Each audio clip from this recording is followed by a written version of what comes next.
Ladies and gentlemen, a pleasant and grace-filled afternoon to each and every one of us. The task of introducing our inspirational guest of honor and speaker in this 9th graduation ride is indeed a great privilege to me.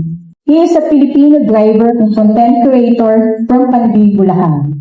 Our guest speaker gained viral recognition for his unwavering dedication to his work despite living with Tourette syndrome, a condition and disorder characterized by involuntary movements and tics. Instead of letting the word misconception define him, he chooses to define himself by being dedicated, using humor, inspiring others, and staying committed to safety and service. He faced discrimination due to his condition but continued driving and showed his determination to provide for his family.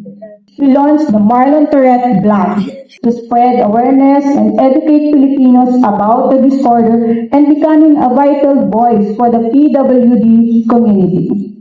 Ladies and gentlemen, please welcome the man behind the message, our commencement speaker and guest of honor, Mr. Marlon L. Fuentes.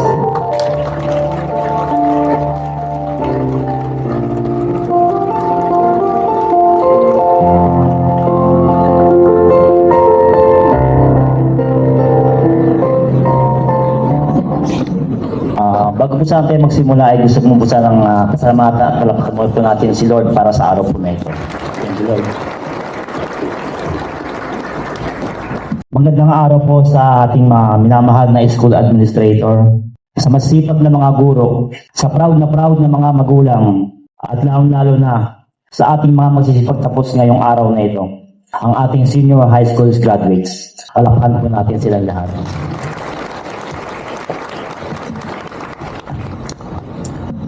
Ako nga pala si Marlon. Marahil ang iba sa inyo ay pamilyar na sa akin. Napanood ako sa social media o yung iba ay napanood ako sa TV. At marahil ang iba sa inyo ay napansin o mapapansin ang kilos ko at mapatanong kung bakit ako ganito. Ako po ay may Tourette syndrome. Isa po itong neurological condition kung saan ako po ay may mga di mapigilang paggalaw or involuntary movements. Bata pa lang po nga po ako na magkaroon ng ganitong kondisyon. Pero huwag po kayo mag-alala dahil daw lang po ito para sa akin. Mga graduates, ang araw po na ito ay hindi lang simpleng graduation. Ito ay araw ng tagumpay, araw ng pasasalamat, at araw ng bagong simula. Ang graduation ay hindi lang isang pagtatapos ng isang yugto. Ito ay patunay ng mga laban na tinahak nyo. Laban sa antok, laban sa hirap ng assignments, laban sa problema sa pamilya, at yung iba sa inyo, laban sa kakulangan sa pera, sa pagod, at sa mga pagkakataong muntik na kayong sumuko.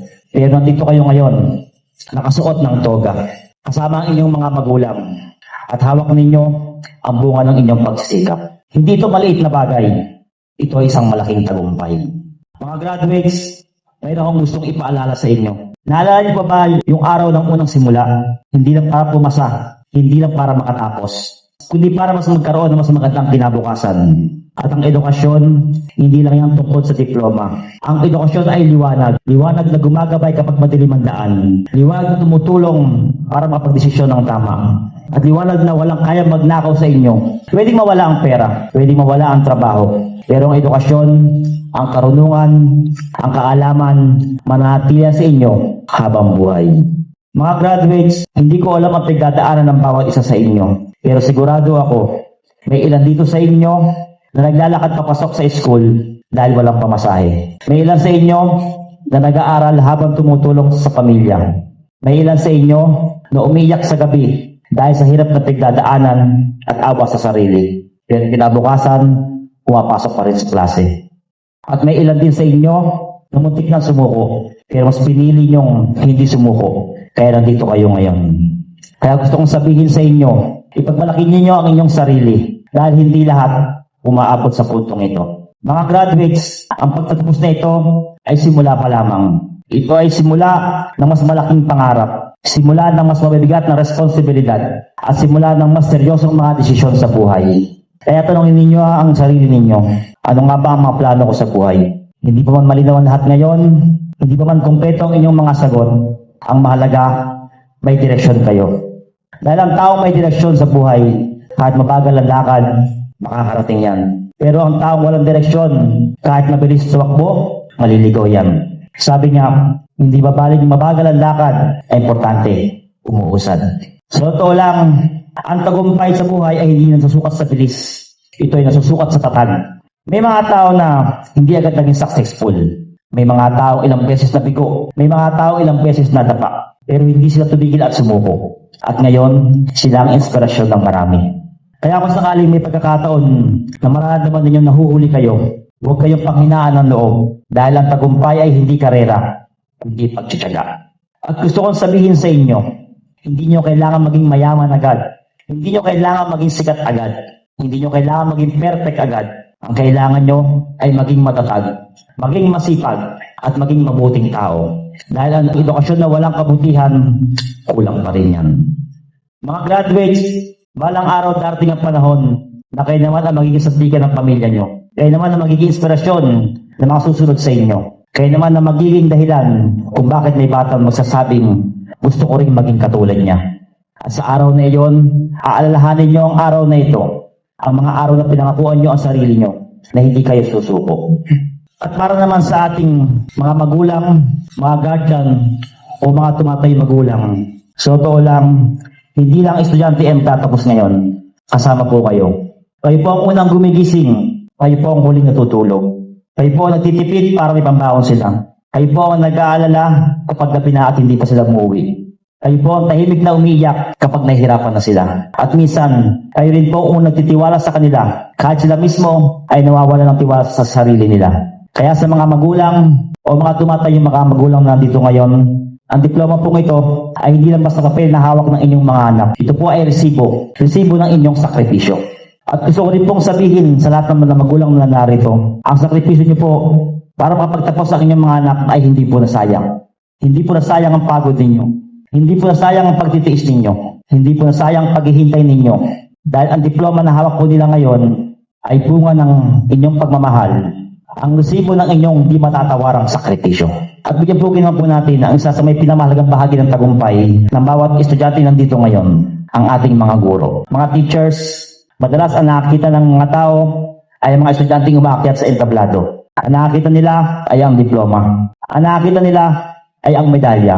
Pero ang hindi na nakikita ay ang kayo. Kayo na nasa likod ng bawat tagumpay na iyon. Kayo po ang nagtuturo kahit pagod na. Kayo po na gumigising ng maaga na kahit minsan mas mabigat pa ang sarili niyong problema kaysa sa pagdadala ninyo papasok sa eskwela. At higit sa lahat, kayo rin po ang naniniwala na sa mga batang minsan ay hindi naniwala sa sarili nila. May mga estudyante pong tahimik sa classroom, pero kayo po ang unang nakapansin na may pangarap pala sila. May mga estudyante pong pasaway minsan, pero kayo po ang unang nagsabi na may potential pala sila. May mga estudyante pong muntik na tumigil, pero kayo po ang nagsabing kaya mo yan. At minsan, yung simpleng kaya mo yan, ang dahilan kung bakit sila nandito ngayon. Mga teachers, hindi man po kayo lagi napapalakpakan, hindi man po kayo lagi nabibigyan ng recognition, pero sa puso ng bawat estudyante na katoga ngayon, may bahagi po kayo. Sa bawat diploma ang hawak nila, may pirma po kayo doon. Hindi man po nakasulat sa papel, pero nakasulat sa buhay nila. At malang araw, kapag may estudyante naging doktor, naging engineer, o naging guro rin, naging mabuting magulang, naging mabuting tao, kasama po kayo sa tagumpay na yon. Dahil kayo ang nagtanim ng bunga dala-dala nila. Maraming salamat sa inyong sakripisyo. Maraming salamat sa inyong pagtsatsaga. At maraming salamat po sa pagbibigay liwanag sa landas ng ating mga kabataan. Kayo po ang tunay na bayani ng bawat silid-aralan. Mga graduates, aminin natin, hindi naging madali ang journey ninyo dito sa senior high. Pero sigurado ako, kapag binalikan ninyo ang mga araw na lumipas, makapangiti kayo. At sigurado ako, may ilan dito sa inyo ang nakaranas ng mas mabigat pa kaysa sa assignment at quiz. Yung may kailangan kang bilhin, pero kapos kayo. Yung iba sa inyo, pumapasok kahit walang baon. Yung ilan sa inyo, para makatipid, naglalakad papasok sa school. Mayroon din sa inyo na nag-aaral habang tumutulong sa pamilya. At may ilan sa inyo na minsan gusto lang tumigil. Kaya kung naiisip nyo na maliit lang ang pag-graduation ito, hindi po. Malaki po ito. Napakalaking parte ito ng buhay nyo. At alam niyo ba kung ano ang pinamaganda sa araw na ito? Balang araw, kapag nagkita ulit kayo ng mga klase nyo, maalala nyo ang araw na ito. Maalala nyo ang mga karanasan nyo. Maalala nyo yung mga teacher na natatakutan nyo noon. Pero siya pala, ang teacher na pinakamarami kayo natutunan. Maalala niyo yung klase niyo na makulit, pero siya pala ang pinakaloyal na kaibigan. Maalala niyo yung mga project na akala niyo is posible matapos, pero natapos niyo. At malang araw, kapag nagkatrabaho kayo, kapag may sarili na kayong pamilya, kapag may sarili na kayong responsibilidad, doon niyo ma-realize, tama pala sinasabi ng teacher namin noon. Tama pala sinasabi ng parent namin noon. Kasi sabihin niyo sa inyo sa sarili, sana pala mas nakinig ako. Pero hindi pa uli ang lahat. Dahil sa buhay, binibigyan tayo lagi ng pangalawang pagkakataon para magbago. Mga graduates, ang pagiging estudyante ay isa sa pinakamaganda yugto ng buhay. Hindi dahil para matuto kang bumasa at sumulat, kundi dahil dito mo natutunan kung paano lumaban. Dito nyo natutunan kung paano bumangon. Dito nyo natutunan na kaya nyo rin pala. Kaya bago kayo tuluyang bumasa sa tabladong ito, nabitbit ang inyong diploma, bitbit ang inyong mga pangarap, at bibit ang inyong pag-asa, dalhin niyo rin sana ang alaala ng mga araw na akala ninyo hindi nyo kakayanin, pero kinaya nyo. Dahil iyon ang magdadala sa inyo sa mga susunod na laban sa buhay na kung kinaya ko noon, mas kakayanin ko lalo ngayon. Mga graduates, gusto ko rin ipalaas sa inyo ang isang bagay na madalas ninyo narinig. Minsan may nagsasabi, hindi mahalaga ang diploma. Minsan may nagsasabi, mas mahalaga ang diskarte kaysa sa pinag-aralan. At totoo naman po. May mga taong maasenso sa buhay kahit walang diploma. May mga estudyanteng yumayaman at hindi nakapagtapos. May mga successful na tao na hindi nakapag-college. Pero gusto ko sabihin sa inyo ang isang katotohanan na madalas hindi sinasabi ng iba. Oo, may maasenso walang diploma. Pero mas marami ang maasenso dahil may diploma. Hindi kalaban ng diskarte ang edukasyon. Pagkakampi sila. Ang diskarte na may kasamang edukasyon, mas malayo ang mararating. Mas matibay ang pundasyon. Mas marami pintuan ang nabubuksan. Ang diploma ninyo ngayon, hindi lang basta papel. Ito ay simbolo ng inyong pagtsatsaga. Simbolo ng sakripisyo ng inyong mga magulang.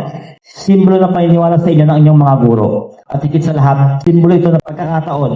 Dahil ang diploma, hindi mang garantiya ng tagumpay, pero nagbibigay ito ng mas maraming pagkakataon para magtagumpay. Kung may diskarte ka, magaling ka. Pero kung may diskarte ka at may pinag-aralan ka pa, mas malakas ka, mas handa ka. Mas kaya mong harapin ang mundo. Balang araw, may pagkakataon na pipili sa pagitan ng dalawang tao. Pareho masipag, pareho may pangarap, pareho may diskarte. Pero ang isa may natapos, ang isa wala. Sa maraming pagkakataon, mas malaki ang tsansa ng may natapos. Kaya sa mga graduates na nandito ngayon, kung may pagkakataon kayo magpatuloy sa pag-aaral, ituloy nyo. Kung may pagkakataon kayong mangarap, itodo nyo. Kung may pagkakataon kayong umangat, panghawakan nyo. Dahil ang diploma na hawak ninyo ngayon, hindi nyo natatapos. Dito ay susi. Susi sa mas maraming pangarap. Susi sa mas maraming oportunidad. At susi sa mas magandang kinabukasan. Hindi na para sa inyo, kundi para sa pamilya nyo. Mga graduates, bago ako tuluyang magtapos, gusto ko lang ibahagi sa inyo ang isang bagay tungkol sa sarili kong journey. Hindi po ako perfectong tao. At katulad ninyo, dumaan din ako sa maraming pagsubok sa buhay. May mga pagkakataon din sa buhay ko na parang hindi ko alam kung saan ang aking direksyon. May mga pagkakataon na parang gusto ko na rin sumuko. At dahil sa kondisyon kong ito, iludya at hinusuan din ako ng marami. May mga pagkakataon na may mga tao hindi naniniwala sa kakayanan ko. At yun ang mga pagkakataon na kailangan kong maging matatag. Kahit mahirap. At inipon ko ang lahat ng iyon. Ginawa kong pundasyon para mas maging matibay at malakas ako. At may isang bagay akong pinanghawakan sa buhay ko. Ang magkaroon ng positibong pananaw at matatag na puso. Naniwala ako na may magagawa ko. Naniwala ako na may kaya akong patunayan. Hindi ko iniisip kung anong sasabihin ng ibang tao. Magkus ako anong kaya ko at magagawa ko. Ginawa kong lakas yung pahinaan ko. At higit sa lahat, naniwala kong may plano sa akin ng Diyos. At iyon ang dahilan kung bakit nandito ako sa harap niyo ngayon. Naniniwala ako na hindi man natin kontrolado ang lahat ng nangyari sa buhay natin.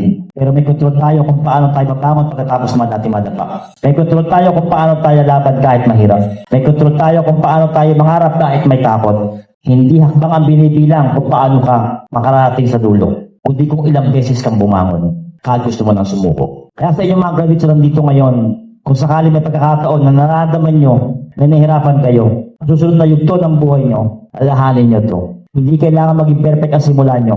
Ang mahalaga, matatag ang puso nyo. Positibo ang pananaw ninyo at hindi kayo tumitigil mangarap. Dahil minsan, ang tao may matatag na puso at may positibong pananaw sa buhay, siya ang taong mas malayo ang nararating. Hindi dahil siya ang pinakamatalino, hindi dahil siya ang pinakamayaman, kundi dahil siya ang hindi sumusuko. At kung may gusto man akong iwan sa inyo bilang isang paalala mula sa sarili kong karanasan, ito yun. Kapag may pangarap kayo, ipaglaban nyo. Kapag may pagsubok, lampasan nyo. At kapag may pagkakataon na parang gusto niyo nang tumigil, huminga lang kayo sandali, magdasal, at magpatuloy ulit. Dahil minsan, isang hakbang na lang pala ang layo nyo sa breakthrough nyo. Mga graduates, gusto ko rin sabihin sa inyo, minsan sa buhay, hindi natin maiwasan ikumpara ang sarili natin sa iba. May mga pagkakataon na sabihin natin sa sarili natin, mas maganda ang school nila. Mas advantage sila, mas may kaya ang pamilya nila kaysa sa amin. At minsan dahil dito, pakiramdam natin, maliit tayo. Pakiramdam natin, nahuhuli tayo. Pakiramdam natin, kulang tayo. Pero gusto kong sabihin sa inyo, hindi sinusukat ang halaga ng tao sa pangalan ng school na pinanggalingan nila. Hindi sinusukat ang kaya ninyo sa laki ng building na paralan ninyo. At lalo hindi sinusukat ang pangarap ninyo sa dami ng pera pamilya ninyo. Ang tunay na sukatan ng tao ay sa laki ng pangarap niya at sa tapang niya ipaglaban niyon. Marami ng tagumpay na tao na simula sa maliit. Marami ng tagumpay na tao na nagsimula sa hirap. Marami ng tagumpay na tao na nagsimula sa lugar na hindi sila kilala. Pero ang pinagkaiba kasi nila, hindi sila tumigil. Hindi sila sumuko. At hindi nila hinayaan ang sitwasyon nila ang magdikta kung hanggang saan lang sila. Kaya kung may pagkakataon na maramdaman ninyong paano huli kayo, huwag kayong matakot. Hindi ito karera. Ito ay paglalakbay. At ang bawat isa sa atin, may kanya-kanyang oras. May kanya-kanyang proseso. May kanya-kanyang laban. At gusto ko rin iwan sa inyo ang isang napakahalagang bagay na sana'y dalhin ninyo habang buhay. Ang kahalagahan ng pananampalataya. Lahat darating ang panahon sa buhay nyo na hindi sapat ang talino, hindi sapat ang diskarte, at hindi sapat ang lakas ng loob. May mga laban sa buhay na pananampalataya lang ang kakapitan ninyo. May mga araw na parang wala nakakaintindi sa inyo. May mga araw na parang wala nakakarinig sa inyo. Pero tandaan nyo ito, may Diyos na nakatingin sa inyo. May Diyos na gumagabay sa inyo. At may Diyos na may plano para sa buhay nyo. At sa bawat desisyon na gagawin nyo sa buhay, piliin nyo na ang gumawa ng mabuti kahit wala nakakakita. Gumawa kayo ng mabuti. Kahit mahirap, gumawa kayo ng mabuti. Kahit minsan pakiramdam nyo, kayo ang dihado, gumawa pa rin kayo ng mabuti. Dahil ang mabuting puso, hindi kailanman nasasayang. At ang tao may pananampalataya, hindi kailanman sinapabayaan ng Diyos. Mga graduates, hindi ninyo kontrolado kung saan kayo nagsimula. Pero kontrolado nyo kung saan kayo pupunta. At kung sasamahan ninyo ang sipag ninyo, ng diskarte ninyo, ng edukasyon ninyo, at ng pananampalataya ninyo, walang imposible yun sa inyo. At sa pagtatapos na ito, gusto kong iwan sa inyo ang isang simpleng paalala. Sa bawat pangarap ninyo, magkaroon kayo ng sipag. Sa bawat pagsubok ninyo, magkaroon sana kayo ng lakas ng loob. Sa bawat pagkakatapan ninyo, magkaroon sana kayo ng tapang na bumangon muli. At sa bawat tagumpay ninyo, huwag ninyong kalimutang balikan ang mga taong naniwala sa inyo. Lalo-lalo na ang inyong mga magulang, ang inyong mga guro, at lalo-lalo na ang Diyos na nagbabay sa inyo ang dumarating kayo sa araw na ito. Mga graduates, ang diploma na hawak nyo ngayon, hindi pa katapusan ng kwento nyo. Ito pa lang ang unang pahina. Kayo ang susulat sa susunod na kabanata ng buhay nyo. Kaya sulatan nyo ito ng may tapang, may pangarap, at may pananampalataya. Maraming salamat. Binabati ko kayong lahat. At dalangin ko na magtagumpay kayo sa inyong mga pangarap. God bless po sa ating lahat.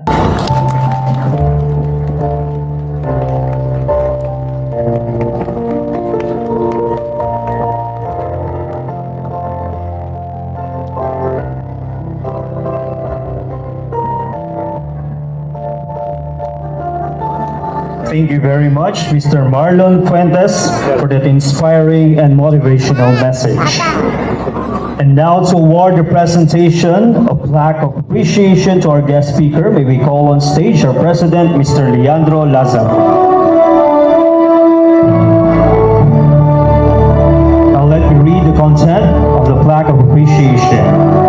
Asia Pacific College of Arts and Management Incorporated present this plaque of appreciation to Mr. Marlon L. Fuentes, our guest speaker, in grateful recognition and sincere appreciation for sharing inspirational message to the graduating class of batch 2026 during the 9th Senior High School commencement exercises given this 20th day of April 2026 at San Miguel de Marilao Multipurpose Cooperative, Poblacion 2, Marilao, Bulacan, signed by none other than Mr. Leandro L. Lazaro, our school president.